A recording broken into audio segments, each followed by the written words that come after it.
Student, आज हम लोगों का लेक्चर होने जा रहा है एलसीएम और एचसीएफ ज्ञात करना। ये आपके टॉपिक में चालू शुरुआत से ही जो प्रश्नावली 1.1 है, आप चाहे एनसीईआरटी लगाओगे चाहे डॉक्टर मनमोहन कोई भी किताब आप लगा रहे हो तो उसमें मिलेगा आपको। तो देखिएगा, हम लोग समझते हैं कुछ एग्जाम्पल लेके। और हाँ, ये भी देखिएगा, इसको इंपॉर्टेंट समझिएगा क्योंकि हर साल एग्जाम में लगभग 2 नंबर या 1 नंबर ऑप्शन में आपको मिलता हुआ दिखेगा। इस बार भी पेपर में अगर आप देखेंगे तो ये आया हुआ सवाल है। तो हम लोग समझते हैं कुछ एग्जाम्पल से कि एलसीएम कैसे निकाला जाता है। सबसे पहले एलसीएम समझ लिया जाए, उसके बाद हम लोग समझते हैं एचसीएफ क्या है। तो देखिएगा, हम लोग जैसे मान लो कि 12 और दिया है हम लोगों को 40, इसका हम लोगों को ज्ञात करना है एलसीएम। एलसीएम ज्ञात कीजिए। अगर आपसे पूछ रहा है कि 12 और 40 का एलसीएम ज्ञात कीजिए तो देखिएगा क्या तरीका अपनाना है, ज्ञात कीजिए। ये जो दो संख्या दिया गया है, सबसे पहले हम इसको गुणनखंड के रूप में करेंगे। इसके पहले वाले लेक्चर में आपको गुणनखंड समझाया गया है। अगर कोई डाउट होता है तो इसके पहले वाला लेक्चर आप देख लीजिएगा। तो देखिएगा 12 और 40, तो मैं 12,40 लिख लेता हूं और गुणनखंड के रूप में इसको हम लोग काटते हैं। तो देखिए 12 और 40 को जब हम काटना चालू करेंगे तो 12 भी सम संख्या है, 40 भी सम संख्या है, तो ये संख्या 2 से कट जाएगा। तो जैसे ही हम लोग 2 से इसको काटेंगे तो 2 छक 12 हो जाएगा। और ये जो 40 है तो मैं 40 का आधा भी कर सकता हूं, जिससे 40 का आधा 20 होगा। क्योंकि 2 से काट रहे हो आप तो उसका मतलब यही होता है कि आधा कर रहे हो, ठीक है ना। तो अब देखिए, उसके बाद मैं 2 से इसको फिर काटूंगा क्योंकि ये 6 और 20 जो है आपका सम संख्या है। तो जैसे ही 2 से आप काटेंगे तो यहाँ 2 तिया 6 होगा और 20 को काटेंगे तो 2 2 20। ओके, उसके बाद देखिएगा, अब इसमें डाउट नहीं होना चाहिए किसी को, एक सम संख्या है और एक विषम संख्या है। तो देखिए 3 जो है आपका विषम संख्या है और जो 10 है ये आपका सम संख्या है।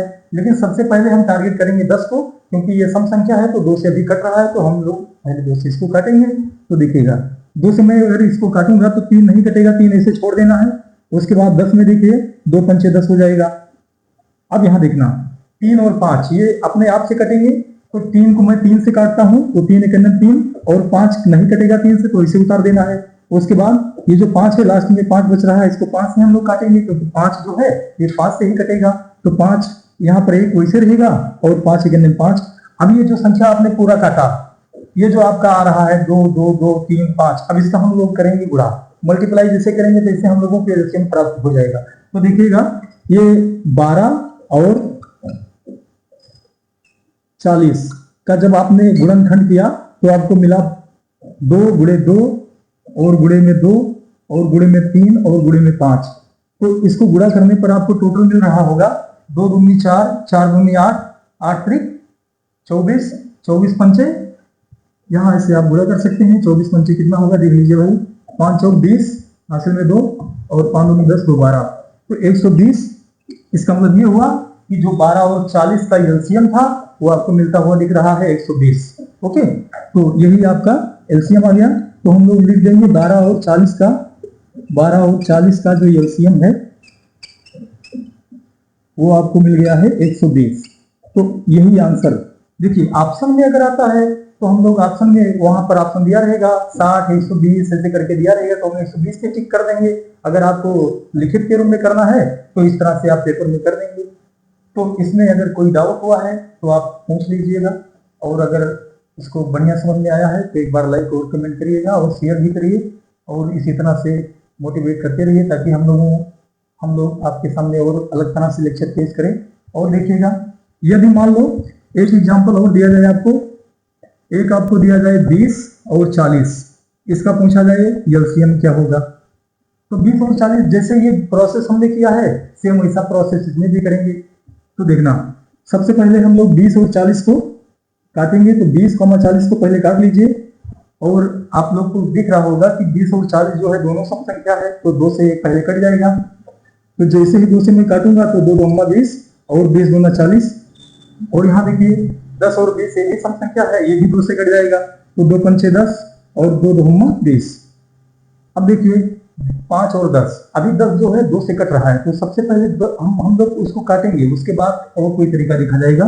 तो जैसे ही 2 से इसको काटेंगे तो 5 रहेगा और 2 पंचे 10।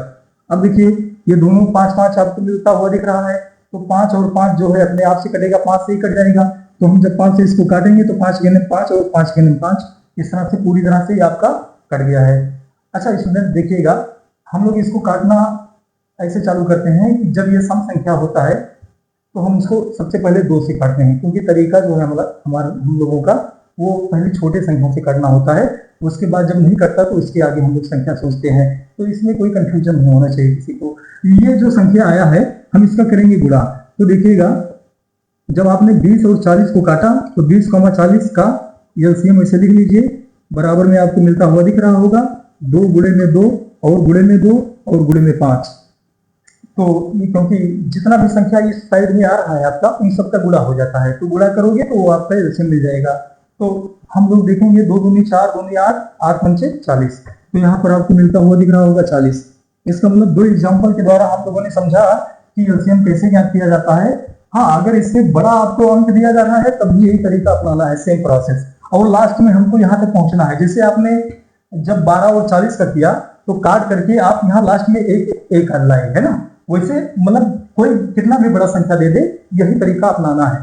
और आप जब इसको पढ़ करके अपना किताब का जो सवाल है, चाहे जो किताब आप ले हो, चाहे एनसीईआरटी है, चाहे डॉक्टर मनोहर रे है, उससे जब सवाल लगाएंगे तो आपको कंफर्म हो जाएगा, कोई डाउट नहीं रहेगा।